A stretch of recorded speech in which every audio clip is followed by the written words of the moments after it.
Welcome to Native Bidaské, Native News Online's weekly spotlight on the people making news and leading change in Indian country. Welcome to another Native Bidaské. I'm Levi Rickert, your host, founder, editor of Native News Online. Hey, with us today, we have DJ Vanas. He is a best-selling author of The Tiny Warrior and The Warrior Within, a tribal citizen of the Little River Band of Ottawa Indians, an Air Force veteran. He incorporates the traditional warriorship of Native Americans into his writings. He has spoken at over 500 tribes across Indian country and dozens of Fortune 500 companies. He's our special guest today on Native Bidaské. Welcome to Native Bidaské, DJ. How are you? Bonjour, Levi. I'm doing great. Happy to be here. Yes, and thank you. We saw each other last weekend up in at the Little River Band, your tribe up in Manistee, Michigan, and it was good to see you again. And we talked, and here you are. So it's welcome. Yeah. And hey, tell us about that homegoing. It's kind of like a homegoing to you, right? You saw your family, your relatives. Oh my gosh, it was absolutely beautiful. I'm still floating. I mean, I'm still glowing from inside, with the experience. It was the most beautiful homecoming. I mean, I've been, a gypsy in my life for so long. I grew up in the military. My dad, he was in basic training when I was born, and then I followed in his footsteps and became a active duty Air Force officer and was in uniform for 14 years. So, we remember going home every year, growing up, of course, but being able, I haven't been back in a while, and just going back and speaking for the tribe at our tribal quarterly, citizens meeting, it was just unbelievably moving. The love, the hospitality, the kindness, the support. I mean, we had a big crowd that was there, and I think I was related to half of them. Like it was so much fun. I mean, it was like so many hugs, so many handshakes, so many people were just being amazing. Just welcome home, DJ. We missed you. When are you coming back? When, we're proud of you. It was just, it was beautiful. I really appreciated all the hospitality and support. And like I said, I'm still feeling the wonderful reverberations of that. Yeah. And the title of your latest book, and the other one was Tiny Warrior, but the latest book, The Warrior Within. The Warrior Within, and that's really the basis of what you talked about. Hey, can you define warrior for us? And I've heard it before, but I really want you to tell our audience how you define warrior. Absolutely. No, I appreciate the question, and I come at it not from a Hollywood, big media type of imagery, which we see all too often. We see it on the big screen, we see it everywhere. When we say that word warrior, it's usually a sweaty, chiseled dude. It's usually a dude. Knocking down, shooting bazookas and knocking down buildings and bad guys, all in the name of glory, and shooting, the occasional surly looks at the camera, and it's all about glory. It's not about, when we look at what it means to be a warrior in our tribal communities, it's a very different connotation. I think every tribal member would agree with that. My tribe, we call a warrior Ogichida, and that term has little to nothing to do with what we see on TV or in movies. It's not about being the toughest kid on the block. It's not necessarily about wearing a uniform or combat boots. I did that for 14 years of my life. It goes back to the core of who we are as human beings. And it was to take our creator-given talent and ability, develop that over a lifetime so that we could be an asset or a benefit to the tribe that we served. And today, whether that tribe is your family, your community, your actual tribe, your agency or organization, we all have a tribe to serve. And so that warrior role was about fighting for something bigger than our own personal welfare. It was about making a positive contribution to the people that we serve. It was about leadership by example, not perfect example, because none of us are perfect, but setting up a leadership example that was based on benevolence, based on respect, and set a good example, especially when times were tough. But at the end of it all, Levi, the heartbeat of that warrior role was about service. There was somebody who dedicated their lives to serving other people well. And that burning question that should be on a person's mind that's following that warrior path is, what am I doing today to impact the world in a positive way? What am I doing to develop my talents and abilities so I can be of even better impact tomorrow? Because school's never out for us if we're on this path. And it's a beautiful path, and it transcends race, gender, age, stage of life. It's there available for anybody willing to walk it. And it's the best path I know. It's when we're on that road, we feel the responsibility and obligation to continually develop, continually share, continually try to find a way to make an impact in the world that we live in. Yes. So being a warrior could be, you're really exhausted, you're really tired, but you got to go take grandma to chemo. So that's being a warrior. It is. It's stepping up to the plate when it's not easy. And that's actually when we're tested the most. I think, we always say hard times, build character. No, I think hard times reveal character. It like kind of strips us down. We're right hanging by our fingertips, hanging in there. How do we respond? And we don't always make the right call. Sometimes we're compromised. That's why I'm such a big believer in, passionate advocate for self-care, strengthening ourselves first, because we cannot be a warrior when we're falling apart. We don't serve other people well in those moments, and we're not even good for ourselves. So we've got to make sure. And by the way, traditionally, our warriors did the same thing. They took care of their bodies, their minds, their spirits. They watched what they ate, how they trained, ceremonies they went to, got enough rest. And the reason why is because they knew they couldn't wing it. They had a huge level of responsibility. And to fulfill that, they knew they needed to do the right things to take care of themselves. And I always tell people this in my programs, and wrote about it in my book, is, you are the only you will ever have or be. Act accordingly. Nobody's going to come over the hill and save us from our bad habits, practices, lack of sleep, whatever it may be. It's like we sometimes will wait for a supervisor, or a boss, or a spouse, or girlfriend, or boyfriend, or best friend to do that for us, but we need to do that for us. And when we do it consistently, we show up every day as the best versions of ourselves. I really like that, because as you were talking, I was thinking 100, maybe 120 years ago now, we didn't have diabetes among our people. And now some tribes, depending on who you talk to, some of them up to 50% are diabetic. And I love what you're saying about that self-care, because if you are diabetic, take care of yourself so you can be there to see your grandchildren grow up. Because if you eat those candy bars when you shouldn't be eating those candy bars, and not to be preachy, but being a warrior for your family is taking care of yourself. I really loved your message. I really do love your message. Yeah. And like I said, it's not about intentions, Levi. I see people with beautiful, noble intentions. It's about execution.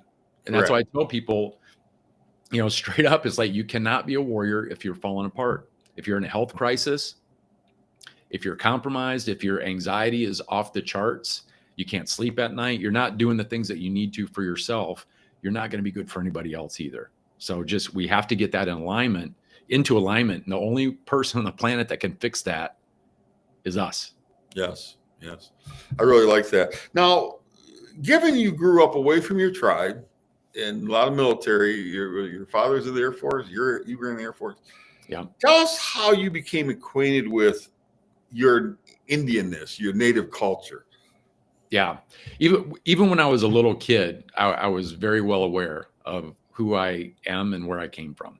I had relatives. I talked about this last week when I was at home. My grandma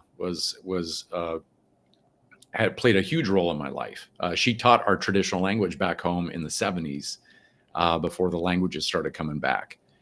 She was a polymath. I mean, she was a true Renaissance woman, a strong Native woman, who did amazing things. She was a hunter, an angler, a woodworker. She was a carver, a painter. She played 5 different musical instruments. She was a linguist.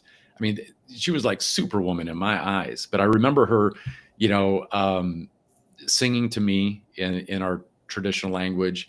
I remember her telling me, over and over again, to be proud of where we came from, who I am. Don't ever forget that. She used to say things to me that I didn't understand when I was a kid, but make a lot of sense to me now as an adult. But she used to say, the more you know, the further you'll go. But the way that she carried herself with dignity and pride in her culture and heritage, inspired me to do the same. And so going back and seeing relatives, like I said, we'd go back once or twice a year growing up. I didn't grow up back home, but I had that strong connection. And as I got older, and my dad, these are things that growing up, hunting, I didn't get into the spiritual side of it until I was a teenager. But it was always something that was important for me. And I used it as a fuel source. Like I felt a special obligation to do my best in this world because I understood where I came from and what people had sacrificed to allow me the opportunities that I have today. Yeah. And I really like that. It's think about the sacrifices in some of our cases, the survival of our ancestors who went to boarding schools. Yes. And I like to really break it down this way. Our grandparents didn't survive boarding school, so you can go out and shoot yourself up with drugs and commit suicide. So I know that's stark, but I really take it that far because I really do respect the survival techniques of our ancestors who were warriors. And we have got to inspire our youth to make better lives for themselves. And there again, not to be preachy, but sometimes I get on that soapbox, but I really do think that we need to be strong and tell our youth they have things to live for and there's a purpose on it. Yeah, I agree 100%. And the thing is, if we're going through tough times, which I know right now, there's a lot of uncertainty, there's a lot of anxiety, going through the pandemic was another example. It's like when you really understand what our ancestors went through to allow us to be here today. Yes. It really puts things back into perspective. They went without, they dealt with, starvation, organized genocide, land removal, taking children away to, there are so many things that they went through that were so horrific, but the takeaway there is resilience is in our DNA. I mean, we wouldn't be here without that. That's very true. We come from tough stock. Warriors. That's it. And when we tap into that, it helps us kind of navigate whatever, stress and strain we're going through, whatever challenges we're facing, because it's in us. And we're not saying that as a just lip service. We can say with great confidence, I got this. My people have been through so much worse. That's why I'm here today. And so whatever I'm dealing with, I have an extra boost of confidence to deal with it because I know it's not nearly as bad as what they had to endure to survive. Yeah, and you have given the titles of your books, and you're on the speaking circuit all the time. Inspirational speaker, motivational speaker, whatever you want to call it. Tell us this: you were able to combine your traditional teachings of warriorship with things that need to be done in business or at tribes now. How do you combine that? And is your message the same to a Fortune 500 company as it would be to a tribe? Two great questions. Number one, my simple model, Levi, is I took the best of both worlds and left everything else behind. I mean, that was really it. I took the pragmatic, useful things out of both of those worlds and left the negative stuff in the past. Like that's the model I've built for almost 30 years now. And of course, the messages I share in our tribal communities are going to be different than what I share with a Fortune 500 company, but the core principles are still the same, and I share that with all the groups that I work with, but when we talk about my last book, The Warrior Within, what I did is I took 25 years of work and distilled it into that book, into 10 different principles that traditionally our warriors followed to be strong, resilient, effective, exercise courage, continue to grow and develop so they could be of deeper impact, and show people how to use that in a modern day environment, whether it's at work, in business, in leadership, in education, in healthcare. And I use a lot of stories in that book too, by the way, of people that are out there, both tribal and non-tribal, that are out there using these principles for great effect in the work that they do. So I try to make, when I wrote the book, I tried to approach it the same way that I do when I'm, on the platform, speaking to live audiences or at conferences or events, is I tried to share, a lot of stories, a lot of practical examples, things that you can use right away. I don't cover a lot of theory. I talk about stuff that works, and I don't do cutting edge anything. I do old stuff that still works today, and which is good because the fundamentals are still fundamental. The basics are still the basics, and traditional wisdom still works very well in a world where the speed of life is the speed of light. And I would argue this, I think those principles are needed now more than ever. So that's the way I wrote the book. I wrote it the way that I speak. I incorporated as much humor as I could get away with as well.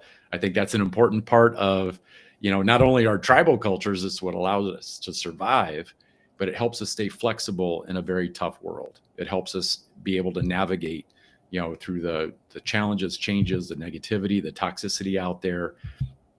And, our elders always said, laughter is the best medicine, not only because it sounds cool or makes a good bumper sticker, it happens to be true. Mm-hmm. And science now is backing up our elders and proving that what they've said all along has been accurate.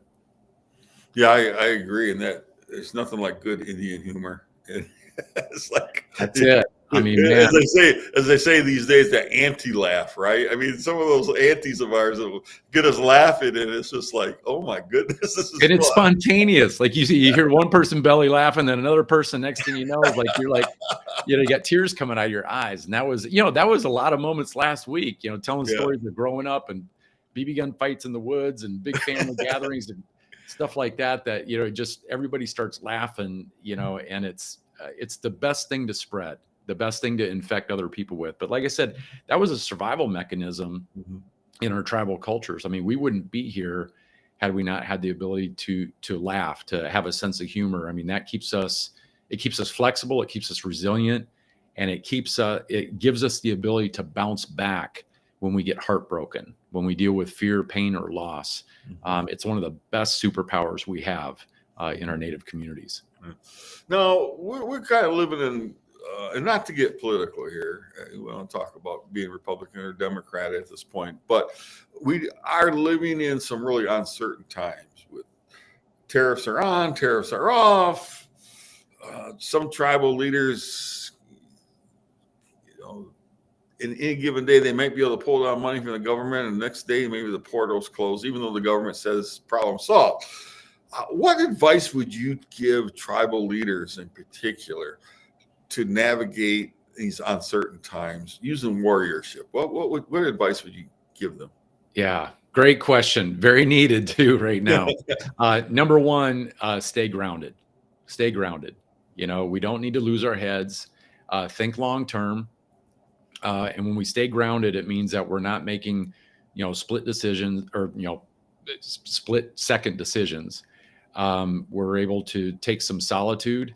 That's one of the things we've always leaned on ceremonially, in our tribal communities to get back to a sense of clarity, is spending some time outdoors, spending some time in solitude, spending some quiet time alone in prayer or reflection, just to let the dirt settle in our mud puddle, which we're so good at stirring up, by the way. And if you watch the endless news, 24-hour news loop or doom scroll on social media, you're going to keep spinning that mud puddle up. What solitude has always given us as a people, and is, like I said, more needed today, I think, than ever, is to be able to let that dirt settle in our mud puddle. So stay grounded. Remember who you are, what matters, what's important, what direction you're going. Make sure that you're staying connected. This is not a time to go it alone for any of us.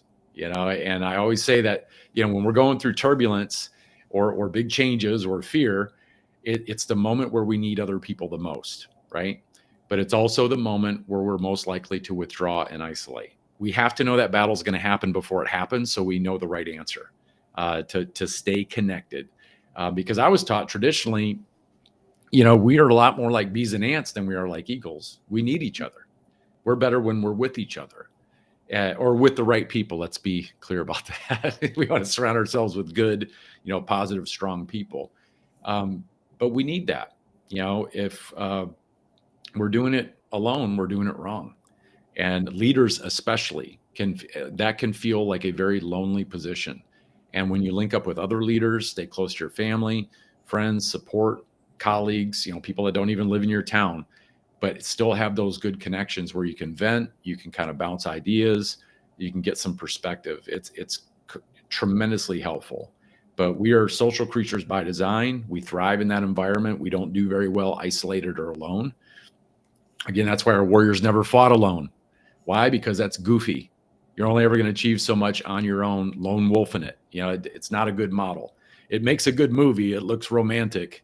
Western society romanticizes that lone, operator type of mentality. We never did that in our tribal communities. It was always done in community with community, because we knew we were stronger that way. That's why, warriors always fought in the company of other warriors. So stay surrounded by good people, take excellent care of yourself, manage your stress, eat right, stay hydrated, get enough sleep, because we don't make good decisions when we're compromised. And so with those tribal leaders out there, it's a tough role, especially right now, because we don't know what the landscape's going to look like tomorrow, let alone next week or next month. So that's what I was saying. Think long-term, stay focused, keep putting one foot in front of the other, and stay connected to the people around you, and take one step at a time. That's some really, really sound advice. Thank you, DJ, for that. Hey, I want to get more into into who you are, what kind of motivates you. A couple questions. The first one is there a Native American leader, or maybe two or three, that oh man, that's my go-to person? You reflect on that really help give you a sense of direction in life. Is there one historic figure or somebody currently that's just like your Native American hero? I call one of my sisters, all my sisters are my heroes, but my sister Jessica is the first female American Indian dentist. She's, being the eldest, she's always motivated me. It's like, man, Jessica can do this in life, I can do it. So that, I'm not a dentist, but hey. No, but you draw that inspiration to see somebody in our community doing something amazing. It's inspiring. And that's a great question, because we talk about role models like we only need those when we're kids. We need role models when we're adults too. We need somebody to, something to emulate, some target to shoot for. And it doesn't mean that we're trying to be like somebody else, but it means that they have principles, values, virtues that we want to emulate in our own life, in our own leadership model. And I have, as far as inspirational figures, I have a ton of them. I mean, how much time do you have? I mean, historically, you go back to the greats like Tecumseh, Pontiac, Crazy Horse, Sitting Bull. You go back to Charles Eastman, the people who broke boundaries in education, people like Jim Thorpe. Always, I mean, that's my, one of my Native American superheroes. Billy Mills, who has been a mentor of mine in the past, gave me an endorsement for my first book. I mean, and I have always looked up to him.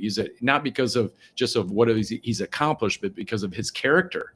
Mm-hmm. I mean, those are things that I want to emulate in my life: courage, resiliency, contribution, pushing yourself beyond the boundaries of what you think you're able to do, not just so you prove it to yourself, but so you show other people that it's possible. Mm-hmm. Giving our youth somebody to look up to. I've always thought that has been critically important, to steer our youth in the direction of showing them these figures from not only our history of tribal cultures, but currently. One of my buddies, we've been buddies now for almost 3 decades, John Harrington, Chickasaw Nation, our first astronaut.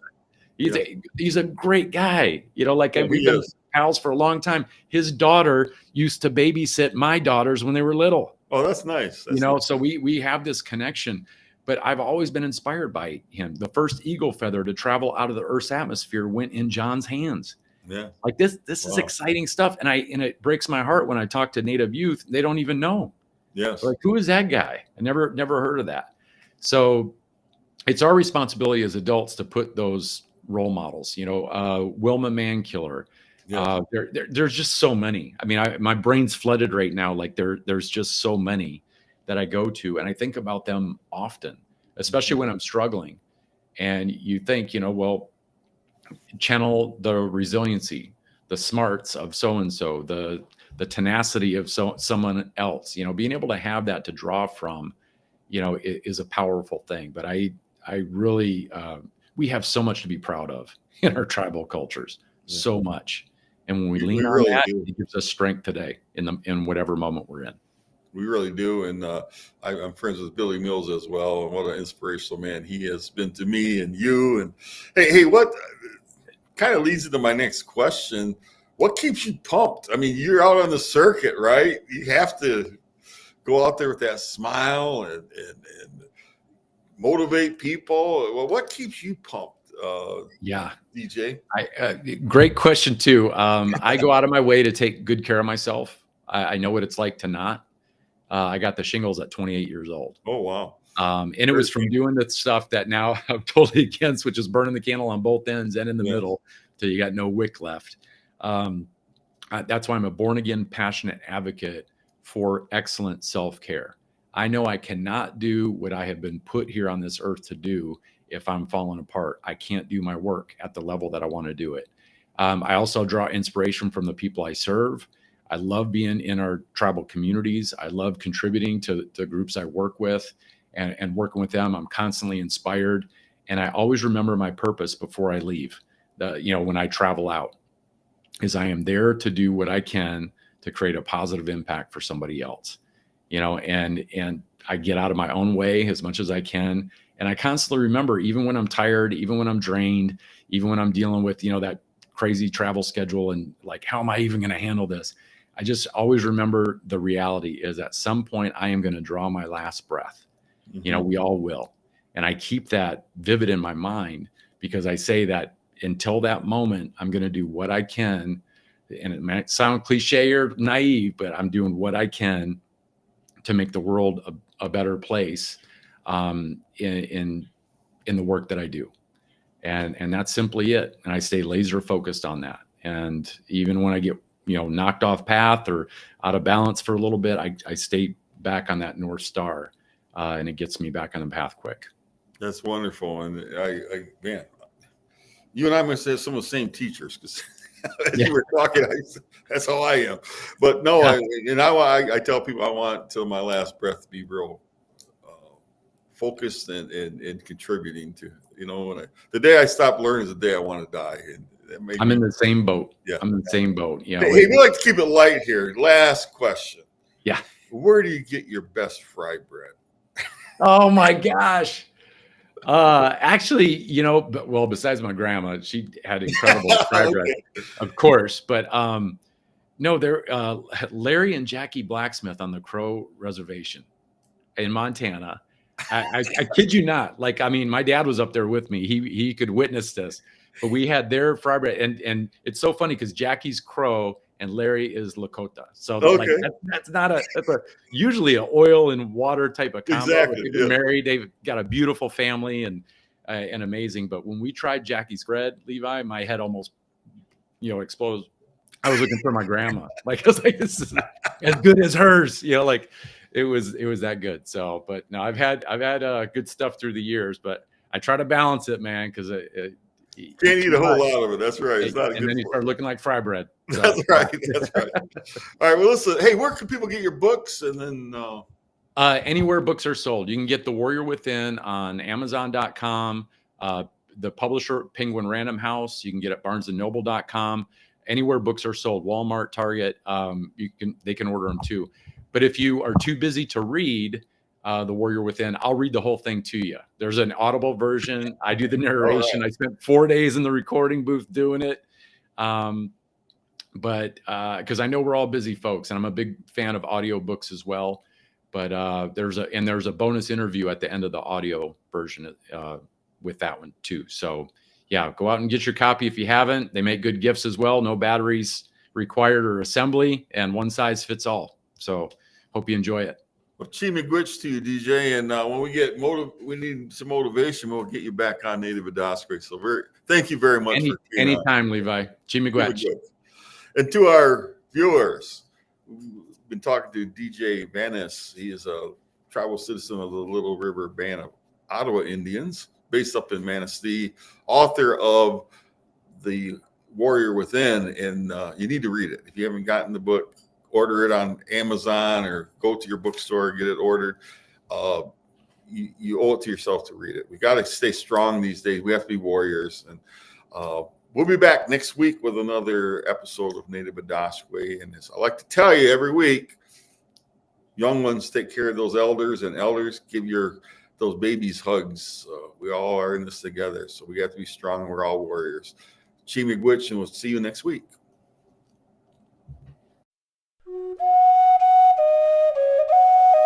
If you appreciate what we do here at Native News Online, we invite you to donate to support our continued work covering Indian country. You can scan this code with your smartphone or go to the link located below this video to donate today. We greatly appreciate your support.